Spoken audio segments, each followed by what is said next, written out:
Paz de Cristo, les saludo en el nombre del Señor Jesucristo. Le agradezco que se ha conectado con este video y por el interés que tiene de aprender más de la palabra de Dios y llegar a ser un discípulo de Jesucristo. Hoy nos toca el tema la fe y el arrepentimiento. Es parte de nuestra escuela de discipulado. Estamos en el nivel 1, lección número 12. Voy a poner un enlace abajo del video para que quiera seguirme con las notas, lo puede hacer haciéndole clic al enlace y le va a abrir las notas para que, o lo va a llevar más bien a un sitio donde puede usted conseguir las notas y tenerlo ahí. Vamos a orar y vamos a presentarle al Señor esta lección en esta tarde.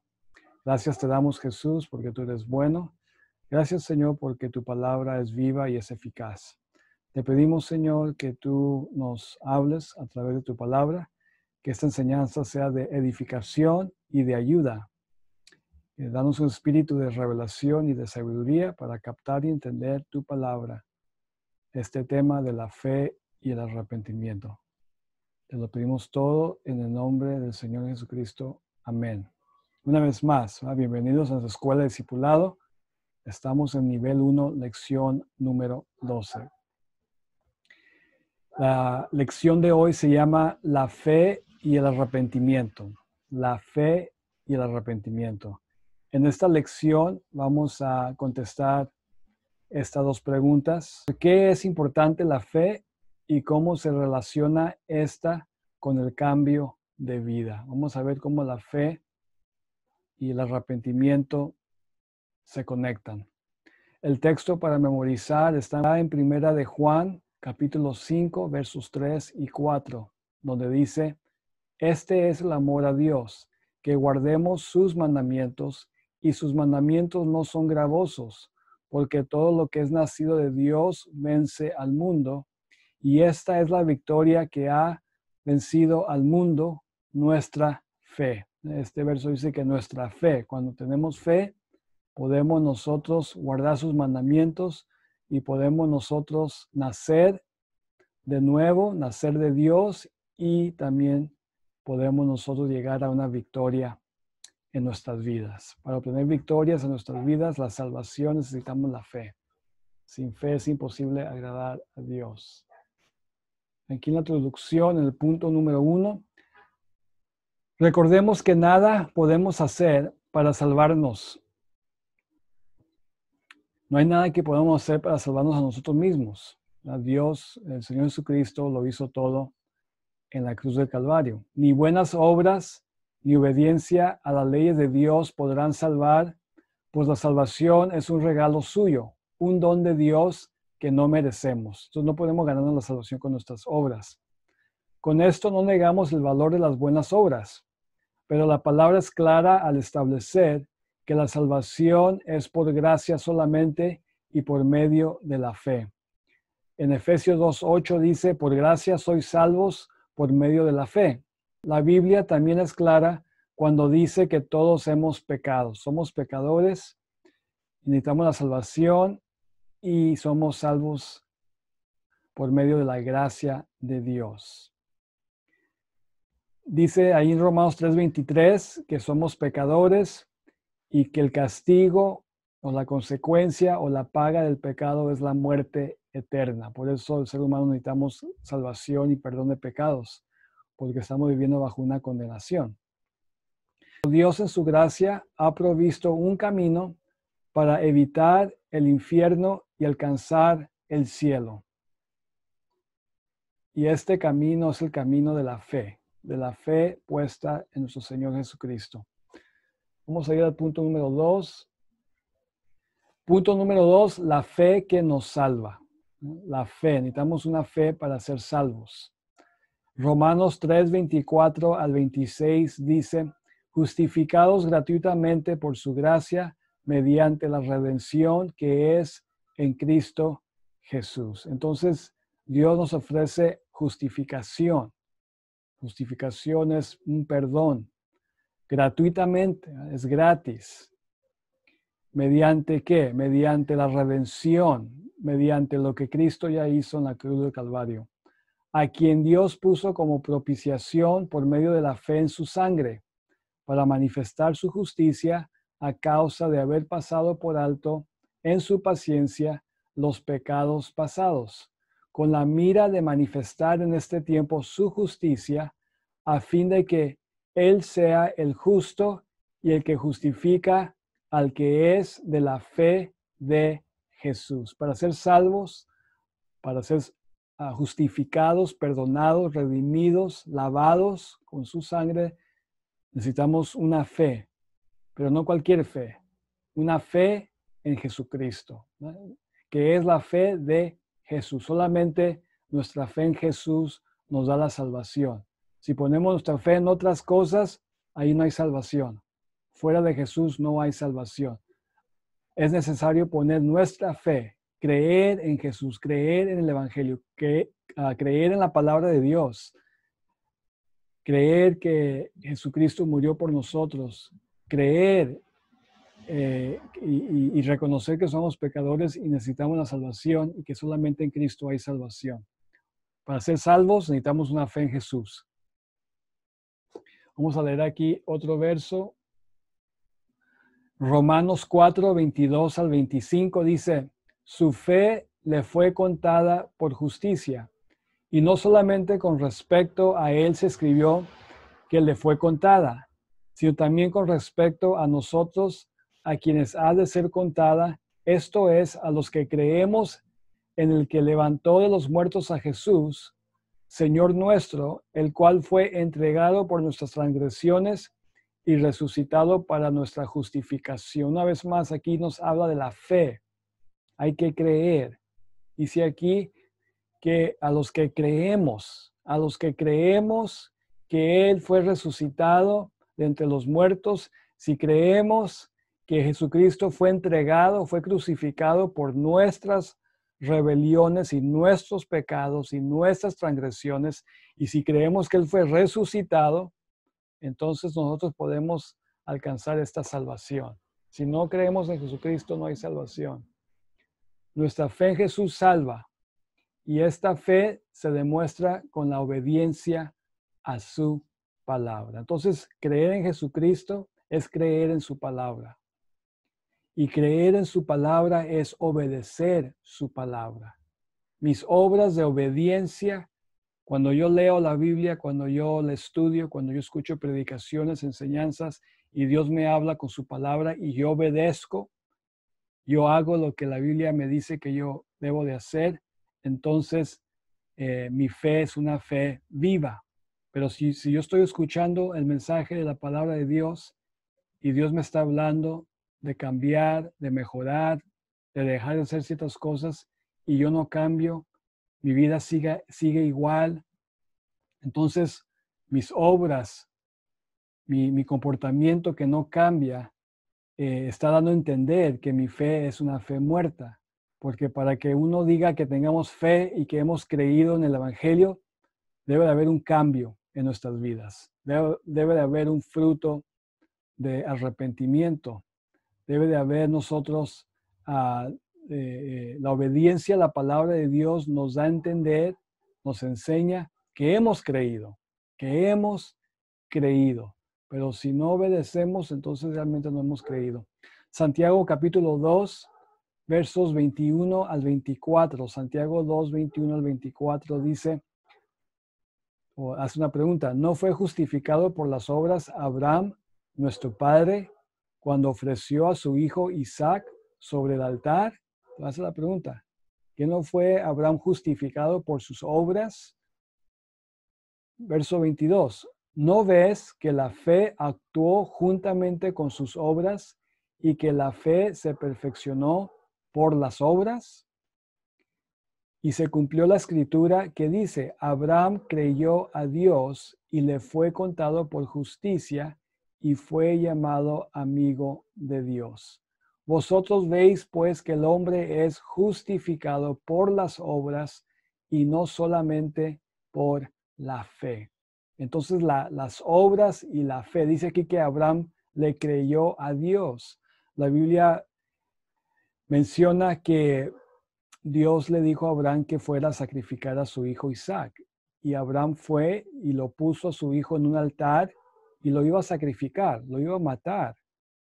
Ya tenía él el cuchillo en su mano y iba él a matar a su hijo y ofrecerlo como un sacrificio a Dios. Pero antes de que él matara a su hijo, Dios le dijo que no lo hicieran. Pero vemos ahí un hombre que obedeció. Cuando Dios le dijo a Abraham, ve y sacrifica a tu hijo, Abraham, creía, y él tenía la fe y la certeza de que si Abraham sacrificaba a Isaac, que Dios tenía el poder para volverlo a resucitar. Entonces, y esto lo vemos en Hebreos capítulo 11.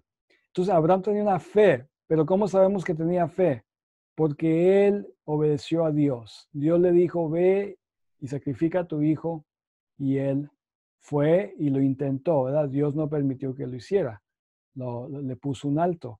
Pero vemos que él creyó en la promesa de que a través de Isaac iba a venir la promesa de una nación, ¿verdad? De un pueblo grande que iba a ser la descendencia de Abraham, que hoy en día es el pueblo de Israel o los judíos.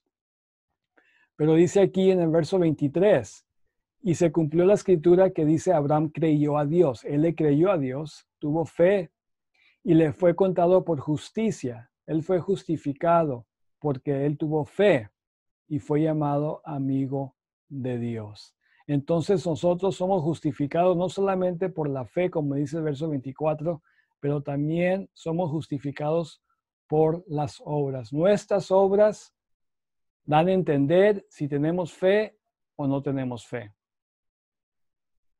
Si tenemos fe o no tenemos fe. Si nosotros sabemos que la Biblia nos enseña que debemos de dejar alguna cosa, la mentira, por ejemplo, si yo creo en Dios, si yo creo en la palabra, si yo leo, si yo escucho que la Biblia me dice que yo tengo que dejar de ser un mentiroso, un engañador, si yo creo en eso, entonces, ¿cómo lo voy a demostrar que creí?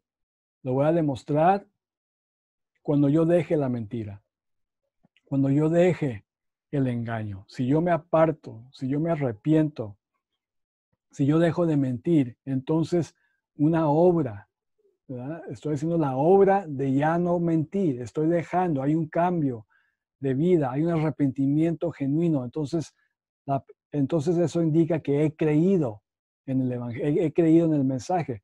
Pero si yo entiendo, si yo escucho que la palabra de Dios me dice que no debo de mentir y yo digo, sí, yo creo en eso, pero sigo mintiendo, sigo engañando, sigo siendo la misma persona, entonces realmente no hay una fe ahí, porque mi comportamiento nunca cambió. Entonces yo no creí, realmente yo no creí en la palabra porque no obedecí, no dejé de mentir, no dejé de engañar. Entonces por eso la fe es escuchar la palabra de Dios, o la fe en la palabra es escuchar la palabra de Dios, y cuando Dios nos indique que hay un cambio necesario en nuestras vidas, lo hacemos y cambiamos y nos apartamos de hacer las cosas que no debemos estar haciendo. Eso es fe, y la fe y las obras trabajan juntas para llevar a cabo la justificación del ser humano. Vamos a seguir con el punto número 3. La soberanía de Dios y nuestro libre albedrío. 1 Timoteo 2, 4 al 5 dice, Dios quiere que todos los hombres sean salvos y vengan al conocimiento de la verdad, porque hay un solo Dios y un solo mediador entre Dios y los hombres, Jesucristo, hombre. Aquí en esta cita vemos que la voluntad de Dios es que todos los hombres, todas las mujeres, todas las personas sean salvos. Jesucristo murió por todos. Pero ¿por qué no todos se salvan? ¿Por qué no todos son salvos? Porque hay un libre albedrío. Cada quien escoge si vamos a creer en Jesucristo o no vamos a creer, si vamos a creer en el Evangelio o no vamos a creer, si vamos a creer en el sacrificio de Jesucristo, que Él murió por nosotros. Algunos creen y algunos no. Pero Dios nos ha dado a escoger a cada persona. Él ha puesto la vida y la muerte delante de cada persona para que nosotros escojamos. Y usted que está escuchando esta enseñanza, Dios le está hablando ahorita en esos momentos, que usted escoja la vida o la muerte. Si usted escoge a Jesucristo, usted está escogiendo la vida y la salvación. Si usted no escoge a Jesucristo, rechaza la palabra, no quiere obedecer al Evangelio del Señor Jesucristo, entonces de la misma manera, ¿verdad? Estamos escogiendo la muerte. Entonces Dios nos da libre albedrío. Primera de Juan 2:2-3 dice, Él es la propiciación por nuestros pecados y no solamente por los nuestros, sino también por los de todo el mundo. Y en esto sabemos que nosotros le conocemos si guardamos sus mandamientos. Aquí dice una vez más que Él murió por todo el mundo. Entonces Dios ofrece la salvación para todos. Él murió para todos. Pero no todos conocen, como dice el verso 3. Y en esto sabemos que nosotros le conocemos si guardamos sus mandamientos. Para conocer a Dios, para conocer a Jesucristo, para ser partícipes de la salvación que Jesucristo ofrece, tenemos que guardar sus mandamientos, como dice aquí el verso 3. Si guardamos sus mandamientos, vamos a conocer a Dios, vamos a conocer a Jesús, vamos a conocer la salvación, vamos a conocer la redención, vamos a nosotros obtener esta salvación. Si guardamos sus mandamientos. Guardar sus mandamientos quiere decir obedecer sus mandamientos. Si obedecemos el Evangelio, hay salvación. Y si no, pues nos vamos a perder. Segunda de Pedro 3:9 dice, el Señor no retarda su promesa, según algunos la tienen por tardanza, sino que es paciente para con nosotros, no queriendo que ninguno perezca, sino que todos procedan al arrepentimiento. Entonces Dios nos da oportunidad y tiempo para que todos seamos salvos. Él no quiere que nadie perezca, Él no quiere que nadie se condene o que se condene y se vaya al lago de fuego. Él es paciente con nosotros, nos da oportunidades. Mientras hay vida, hay esperanza, pero un día nos va a llegar la muerte. Y si nosotros no tomamos la decisión de servir a Jesucristo, de amar a Jesús, de ser discípulos de Jesucristo, y si nos acaba el tiempo y nos llega la muerte y nunca creímos en el Evangelio, no nos bautizamos, no entregamos nuestra vida, nuestro corazón al Señor y nos morimos sin Cristo, sin esta salvación, pues nos vamos a perder. Pero Dios es paciente, ¿verdad? Y le damos gloria al Señor que Dios es paciente con nosotros y nos espera para que tomamos una decisión. Pero no nos va a esperar para siempre. La puerta está abierta hoy, mañana no sabemos. No sabemos si va a estar abierta mañana la puerta para la salvación, ¿verdad? Hoy es el día de salvación. Mateo 24:13 dice, el que persevere hasta el fin, este será salvo. Entonces, perseverar en obediencia a su palabra. La fe, o cuando yo realmente he creído en el Evangelio, estoy yo perseverando, estoy yo obedeciendo la palabra de Dios, estoy viviendo todos los días, me estoy esforzando para cumplir con Dios y cumplir con los mandamientos de Dios. Y trata uno a perseverar hasta el fin, sea hasta que uno muera o hasta que el Señor Jesucristo regrese por su iglesia. Juan 10:27-28 dice, mis ovejas oyen mi voz y yo las conozco y me siguen. Y yo les doy vida eterna y no perecerán jamás, ni nadie las arrebatará de mi mano. Mis ovejas oyen mi voz. Entonces la voz del Evangelio, la voz de Dios es un mensaje de salvación. Pero cuando uno lo oye y lo vive, cuando uno cree en el Evangelio, nos hacemos ovejas del Señor. Una vez más, no todos son ovejas, porque hay gente que va a escuchar el mensaje del Evangelio y no va a creer. Pero los que oyen, los que creen, los que son obedientes a la palabra de Dios, Dios los ve como ovejas y Él conoce a sus ovejas y la oveja sigue, ¿verdad? Vamos a seguir a Dios, vamos a seguir al Señor Jesucristo. Cuando uno verdaderamente ha creído en el Evangelio, uno sigue a Dios, cumple con el Señor, cumple con sus leyes y sus mandamientos, es obediente, va a la iglesia, se congrega, se aparta del mal, una vez más se bautiza, busca también la llenura del Espíritu Santo y hace un cambio total, ¿verdad? Con la ayuda de Dios, Dios transforma vidas. Vamos a seguir entonces aquí el punto número 4, el costo de la salvación. Entonces hay un costo para ser salvo, ¿verdad? Hay un precio. Vamos a leer aquí Mateo 16, 24, 25. Jesús dijo a sus discípulos, si alguno quiere venir en pos de mí, niéguese a sí mismo y tome su cruz y sígame, porque todo el que quiere salvar su vida la perderá, y todo el que pierde su vida por causa de mí la hallará. Entonces hay un precio, hay un costo de la salvación, y esto es que nos debemos de negar a nosotros mismos.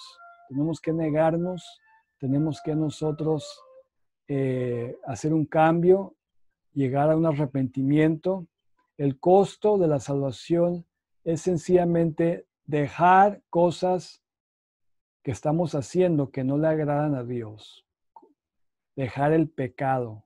Puede ser la inmoralidad, puede ser la idolatría, puede ser el engaño, puede ser hechicería, cosas que practicamos, que hacemos, que es pecado. Y a veces tenemos hábitos, tenemos un estilo de vida que está mal. Entonces hay un precio que pagar, y el precio que pagar o el costo de la salvación el precio es dejar ese estilo de vida que no le agrada a Dios.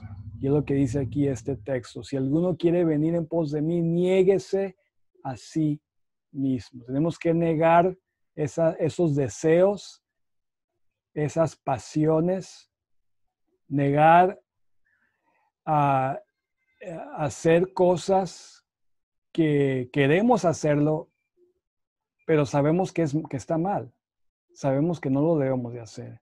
Entonces tenemos que negarnos. Ese es el sacrificio, ese es el precio que tenemos que pagar para obtener la salvación. Negarnos y no seguir pecando. Dejar un estilo de vida que no le agrada a Dios. Hay que dejar el pecado. Entonces, ¿qué te cuesta? ¿Qué me cuesta a mí la salvación? ¿Cuál es el precio? Jesucristo ya pagó todo en la cruz del Calvario. Lo único que Él pide es un arrepentimiento. Es dejar la maldad, dejar los vicios, dejar cualquier cosa, sea fornicación, adulterio, la homosexualidad, dejar los pleitos, dejar el engaño, idolatría, dejar todo eso, dejar de creer en santos, en ídolos, imágenes. Hay que dejar todo eso para poder nosotros obtener la salvación que Jesucristo nos ofrece. Romanos 2, 6 al 10 dice, Dios pagará a cada uno conforme a sus obras, vida eterna a los que perseverando en bien hacer, buscan gloria y honra e inmortalidad, pero ira y enojo a los que son contenciosos y no obedecen a la verdad. Aquí dice que hay una ira, hay un enojo, hay un castigo cuando no obedecemos a la verdad, cuando no obedecemos a la palabra de Dios. Dice, sino que obedecen a la injusticia, tribulación y angustia sobre todo ser humano que hace lo malo. Cuando uno vive en el pecado haciendo lo malo, lo que va a venir a nuestras vidas es tribulación y angustia. Por eso el pecador, el que practica el pecado, el que sigue haciendo cosas que no debe de hacer, vive una vida de tribulación y angustia, porque anda mal, porque sus obras son obras malas, de tinieblas. Pero Dios nos llama a dejar todo eso, a dejar la maldad, dejar la desobediencia, para que Él nos pueda librar de las angustias y las tribulaciones que vienen porque practicamos el pecado. El verso 10, pero gloria y honra y paz a todo el que hace lo bueno. Si hacemos lo bueno, nuestra recompensa es gloria, honra y paz. Estamos buscando la paz. Muchos dicen, yo quiero paz. Bueno, para obtener paz hay que hacer el bien. Hay que hacer el bien. Hay que dejar el pecado. Hechos 8:12. Cuando creyeron a Felipe, que anunciaba el evangelio del reino de Dios y el nombre de Jesucristo, se bautizaban hombres y mujeres. Aquí nos dice en este verso que cuando Felipe les predicaba a estas personas del evangelio, ellos creyeron en el evangelio. ¿Y cómo demostraron su fe? ¿Cómo supo Felipe que habían creído? Porque ellos se bautizaron. Entonces hubo una obra. Ellos creyeron que Jesucristo había muerto por ellos. Ellos creyeron y reconocieron que eran pecadores. Ellos creyeron y entendieron que era necesario ser bautizados en agua. Entonces, ellos demostraron su fe porque ellos pidieron el bautismo. Si usted cree en Jesucristo, si usted cree en el Evangelio, si usted reconoce que es un pecador, una pecadora, entonces se tiene que bautizar, porque a través del bautismo hay un perdón de los pecados. Entonces su fe se va a demostrar. No nomás en decir, pues sí, yo creo en Jesús, eso no es suficiente. Usted tiene que ser bautizado para realmente comprobar que usted tiene una fe en el Señor Jesucristo. Entonces es muy importante el bautismo en agua. Lo invitamos, si no se ha bautizado, que se bautice lo más pronto posible.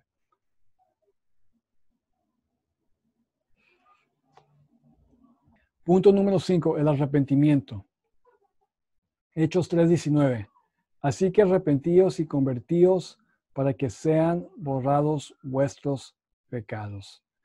Si reconocemos que somos pecadores, necesitamos arrepentirnos. Un arrepentimiento es, o quiere decir, pesar de una persona por haber hecho algo malo. No obstante, la palabra bíblica metanoia en griego, que se tradujo como arrepentimiento, habla más bien de un cambio radical de manera de pensar, de actitud y de conducta. Cuando nos arrepentimos, hay un cambio en nuestra vida.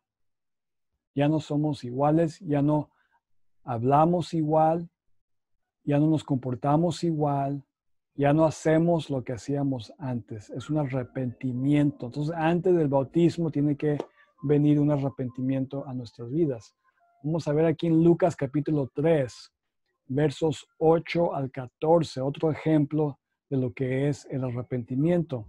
Aquí Juan el Bautista estaba predicando el evangelio y él predicaba el arrepentimiento y el bautismo. Miren lo que dice aquí el verso 8. Haced pues frutos dignos de arrepentimiento y no comencéis a decir dentro de vosotros mismos, tenemos a Abraham por padre, porque os digo que Dios puede levantar hijos a Abraham aún de estas piedras. Y ya también el hacha está puesta a la raíz de los árboles. Por tanto, todo árbol que no da buen fruto se corta y se echa en el fuego. Y aquí Juan está diciendo, ¿verdad?, que debemos de tener frutos dignos de arrepentimiento. Un fruto es nuestro comportamiento, nuestro estilo de vida, cómo vivimos, cómo hablamos, qué estamos haciendo. Entonces, cuando uno se ha arrepentido del pecado, hay un fruto. Se ve, se nota el cambio que hemos dejado nosotros de vivir como vivíamos antes y ahora vivimos agradando a Dios. Y luego dice aquí también, hace la comparación a un árbol. Dice, el árbol que no da buen fruto es cortado y se echa en el fuego. Y lo compara a un árbol para darnos a entender que las personas que no tienen buenos frutos, que siguen en su pecado, que no hay arrepentimiento, que siguen haciendo lo malo, un día Dios los va a cortar y serán lanzados al lago de fuego, porque no hubo un cambio, no hubo un arrepentimiento. Verso 10. Y la gente le preguntaba diciendo, entonces, ¿qué haremos? Y respondiendo les dijo, el que tiene 2 túnicas, dé al que no tiene. Y el que tiene que comer, haga lo mismo. Y aquí Juan está hablando de frutos, de cosas prácticas que nosotros hacemos para indicar que hay un cambio en nuestras vidas. Verso 12. Vinieron también unos publicanos para ser bautizados y le dijeron, maestro, ¿qué haremos? Y él les dijo, no exijáis más de lo que os está ordenado. Dice que unos publicanos preguntaron, ¿qué tenemos que hacer? ¿Qué podemos hacer para ser bautizados? ¿Qué haremos? Y Juan les dijo, no pueden ustedes exigir más de lo que os está ordenado. Entonces aquí en el verso 13, él les dijo, no exijáis más de lo que os está ordenado. Los publicanos eran personas que ellos colectaban los impuestos para los romanos, para el gobierno romano. Pero ellos cobraban más de lo que el gobierno estaba pidiendo. Entonces, si el gobierno les cobraba $100 a las personas, el publicano iba, le cobraba 120, 130 y se quedaba con 20, $30 más. Cobraba más de lo... Entonces les estaba robando la gente. Los publicanos les robaban a las personas. Entonces, un fruto de arrepentimiento, Juan les dice, si ustedes están arrepentidos, si ustedes se van a bautizar, ustedes ya no pueden seguir robando, no pueden seguir cobrando más de lo que es justo. No exijáis más de lo que os está ordenado. Entonces esta gente cobraban más y se echaban todo el extra a la bolsa. Entonces estaban pecando, estaban mal, estaban robando, eran ladrones. Pero vino el evangelio, vino la predicación a sus vidas y Juan les dice, ok, si ustedes creen en el evangelio, si ustedes creen que necesitan el bautismo, entonces ustedes lo van a demostrar en que ya no van a cobrar más de lo que deben de cobrar. Tiene que haber un cambio ahí. Dejen de pecar, dejen de ser ladrones, hagan un cambio. Entonces, esto es arrepentimiento. Usted y yo sabemos las cosas que tenemos que cambiar, que tenemos que dejar de hacer. Si la dejamos de hacer, de practicar el pecado, entonces nos hemos arrepentido genuinamente y podemos nosotros ser bautizados. Verso 14, también le preguntaron unos soldados diciendo, ¿y nosotros qué haremos? Y les dijo, no hagáis extorsión a nadie, ni calumniéis y contentaos con vuestro salario. Estos soldados de la misma manera estaban ellos cometiendo el pecado de extorsión, estaban sacando más dinero a la gente, no estaban satisfechos con sus salarios, estaban robando. Y Juan les dice, ok, si ustedes han escuchado el mensaje del evangelio y están arrepentidos genuinamente, entonces, ¿cómo se va a ver? Se va a ver que ustedes han creído y se han arrepentido porque ya no van a causar extorsión, ya no van a robar, van a dejar de practicar el pecado. Punto número 6. Punto número 6. Elementos del arrepentimiento. Hay 3 elementos del arrepentimiento. Primero es entender la gravedad del pecado para Dios. Para Dios el pecado es algo muy, muy grave. Cuando nosotros pecamos, eso es muy grave para Dios. Dios ve el pecado y eso causa el enojo y la ira y la condenación de Dios. El pecado nos aleja de Dios, nos aleja de una relación con Dios y de la vida eterna. Entonces, tenemos que nosotros entender la gravedad del pecado. Por eso necesitamos el perdón. Isaías 59:2 dice: vuestras iniquidades han hecho división entre vosotros y vuestro Dios, y vuestros pecados han hecho ocultar de vosotros su rostro para no oír. Entonces hay una división, hay un alejamiento entre el ser humano y Dios cuando vivimos en el pecado. Pero cuando nos apartamos, nos arrepentimos, nos bautizamos y empezamos a vivir una vida nueva en obediencia a Dios, entonces ya la relación, establecer una comunión entre el ser humano y Dios empieza a nacer de nuevo. Entonces esto es hermoso.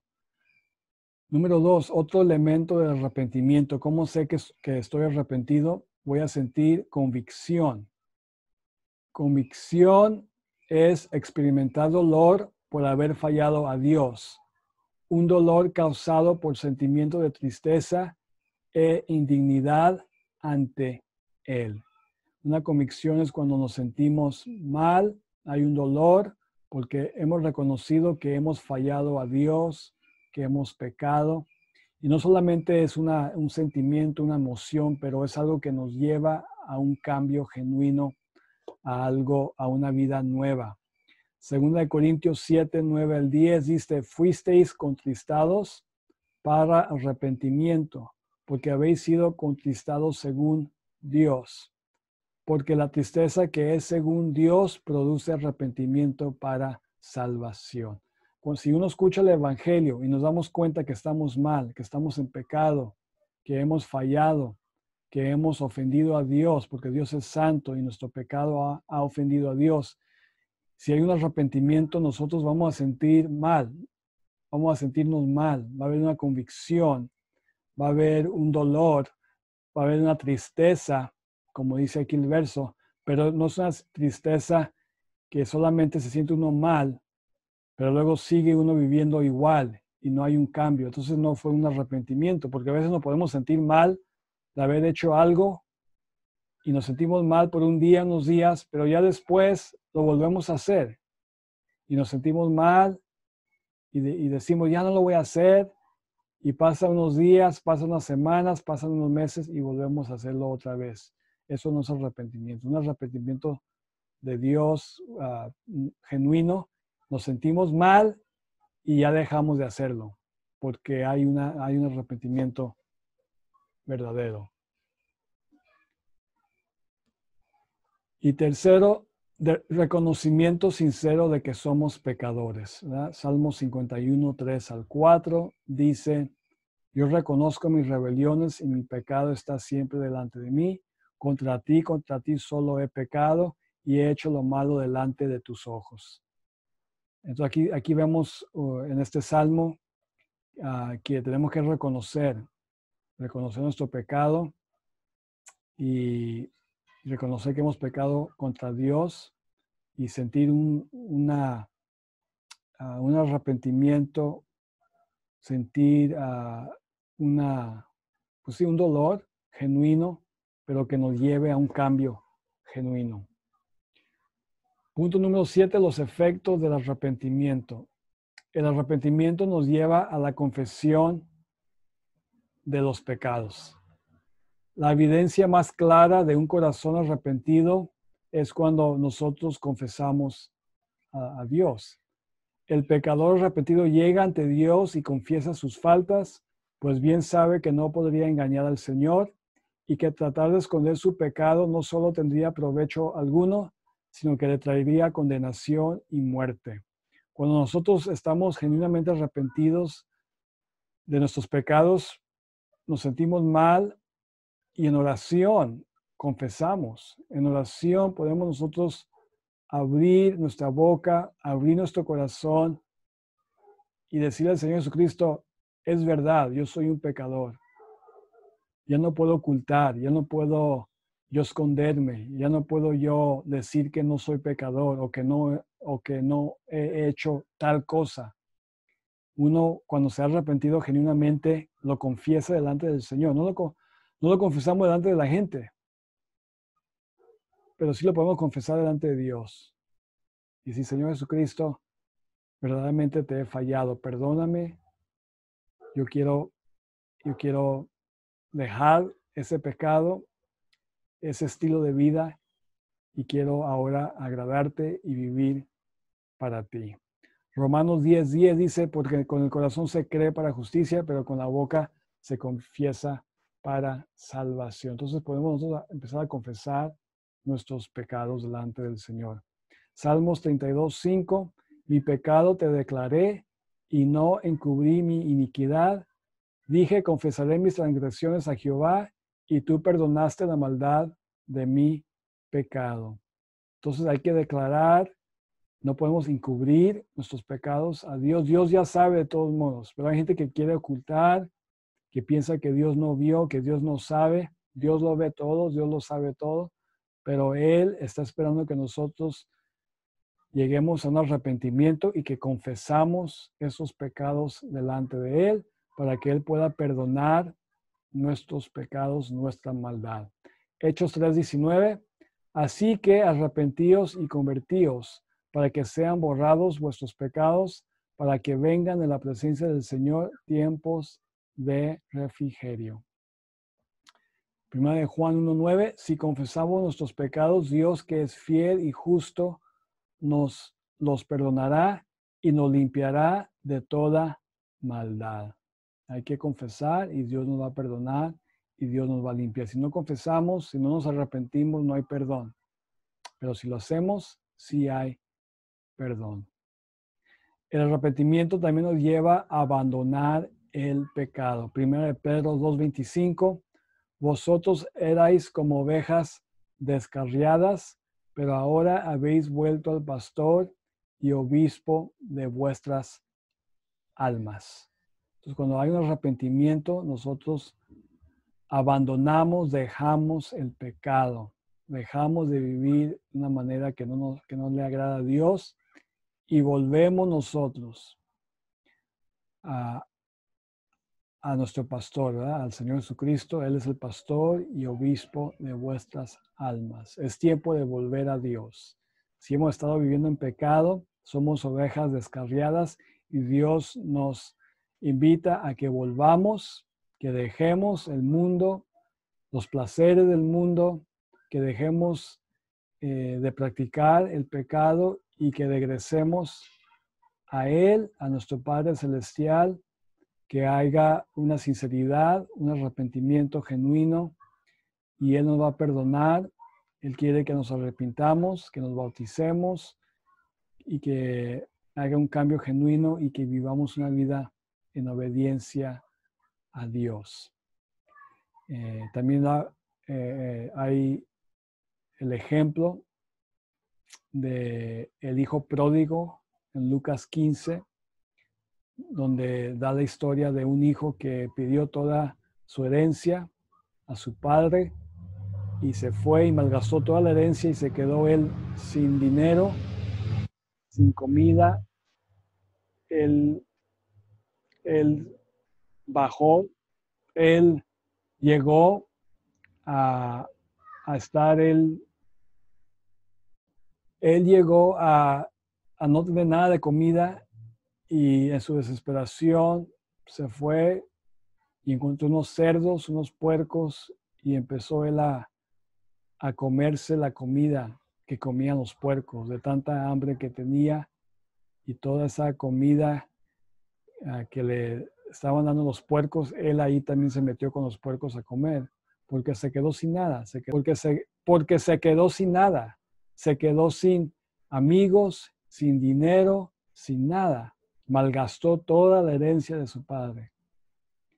Entonces este hijo, el hijo pródigo representa a nosotros, la humanidad, porque Dios nuestro Padre le ofreció a Adán y a Eva el huerto de Edén, un lugar perfecto, pero ellos desobedecieron, se rebelaron en contra de Dios y pecaron y Dios los echó fuera del huerto de Edén. Pero Jesucristo muere por nosotros y ahora tenemos nosotros la oportunidad de regresar a la salvación y regresar a un estado como estaba Adán y Eva, en plena comunión con Dios. Pero aquí en el ejemplo del hijo pródigo, en Lucas capítulo 15, este hijo se da cuenta que había pecado, que estaba mal, entonces él vuelve en sí y él regresa a la casa de su padre. Dice que su padre lo estaba esperando. Cada día él salía para ver a ver si su hijo iba a regresar. Y el día que el hijo regresó, el padre lo abrazó, el padre lo besó, el padre le dio una bienvenida, le puso vestido, le hizo un banquete, mataron la vaca más gorda. Entonces lo trató a su hijo como una persona especial. Aunque el hijo había pecado, había desobedecido, se había rebelado, había malgastado todo, pero ahí vemos cómo Dios es hacia nosotros. Hemos pecado, nos hemos desviado, hemos nosotros ofendido a Dios, pero si nos arrepentimos, como se arrepintió el hijo pródigo, y si volvemos nosotros a la casa de Dios, a una relación con Dios, Él nos perdona. Cuando hay una sinceridad, una humildad, cuando somos genuinos con Dios, nos arrepentimos, nos bautizamos y nos dedicamos nosotros a servir a Dios para el resto de nuestras vidas y amamos a Dios de todo corazón, Dios nos va a amar, Dios nos va a ayudar, Dios nos va a recibir como este padre que recibió a su hijo, al hijo pródigo, y nos recibe Dios con sus brazos abiertos. En este momento Dios te ofrece la salvación, Dios te ofrece la vida eterna y Él te está esperando con los brazos abiertos. Pero acuérdate que Dios te da un tiempo solamente. Y ahorita las puertas están abiertas, pero un día las puertas estarán cerradas. Hoy es el día de salvación. La Biblia dice que Noé predicó por más de 100 años y la gente no creyó. Y él les predicó y les decía, va a venir un diluvio, métanse al arca, métanse. Y nunca se metieron. Pero ya cuando Noé y su familia y los animales entraron, dice la Biblia que Dios cerró las puertas del arca. Y cuando empezó a llover y empezó la gente a ver que ya venía el diluvio y ya empezaron a ahogarse algunos, los que todavía tenían vida quisieron entrar al arca, tocaron la puerta a Noé. Noé, abre la puerta, queremos entrar al arca, no nos queremos ahogar. Pero ya era muy tarde. Dice la Biblia que Dios cerró la puerta. Dios cerró la puerta. Noé la quiso abrir, pero Dios no lo permitió, porque ya les había dado más de 100 años de oportunidad para que ellos fuesen salvos y no hicieron caso y no se arrepintieron y Dios les cortó su tiempo. El tiempo de salvación, el día de salvación es hoy. Amigo, amiga que ves esta enseñanza, acuérdate que tu tiempo es limitado. Tú no sabes lo que vaya a pasar mañana. Entonces yo te invito, si no te has bautizado, si no has puesto tu fe en el Señor Jesucristo, si no has hecho del Señor tu Salvador, hazlo ya, no esperes más. Dios te ama, Dios te espera con sus brazos abiertos. Tú y yo somos hijos pródigos y Dios es nuestro Padre Celestial que nos está invitando a que regresemos a casa, regresemos a la casa de nuestro Padre Celestial. Y así termino esta lección en esta noche. Una vez más, el título fue el arrepentimiento y la fe. Hay que arrepentirnos, hay que tener fe en Dios. y hay que ser bautizados para ser salvos. Amén. Mi deseo es que el Señor les bendiga. Muchas gracias por estar atentos a esta enseñanza. Espero que haya sido de bendición. Y nos vemos en el próximo video con la ayuda del Señor. Que el Señor los bendiga.